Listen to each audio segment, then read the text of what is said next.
In this video, I'm going to teach you how to create a brand in Zendesk.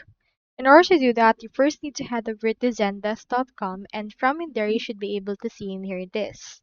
So just input right here your work email that you wish to use and click on this try for free.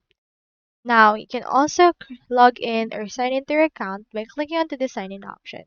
Since I already have my account, let me just proceed to sign in. Now here is my actual dashboard. So in order to create a brand on your Zendesk, you need to open the admin center. Click on this gear icon since this is our admin center. Click on it, and after that this will open right here this new tab with our actual admin center. Now from in there you can see all of these options right here. So what we can do is we can just manage our brand directly into this port. You can expand your account right here or the people and channels that you have. If you can find your brand, you can proceed to click onto this search and search in here for brand. Here we have it under the brand management.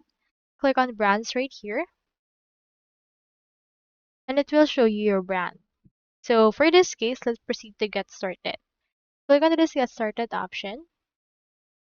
Now we have in here our default brand. So if you want, you can also create a new one by clicking on this create brand option, inputting right here the name, and then inputting right here the subdomain that you want for your actual brand. So for example, let's input right here this. Now in here, just scroll down and change in here the logo, the brand signature, social buttons available for that, as well as host mapping and the likes. Once you're done, proceed to click onto the save option that we have right here. So that's all there is today, and I hope this video successfully helped you out.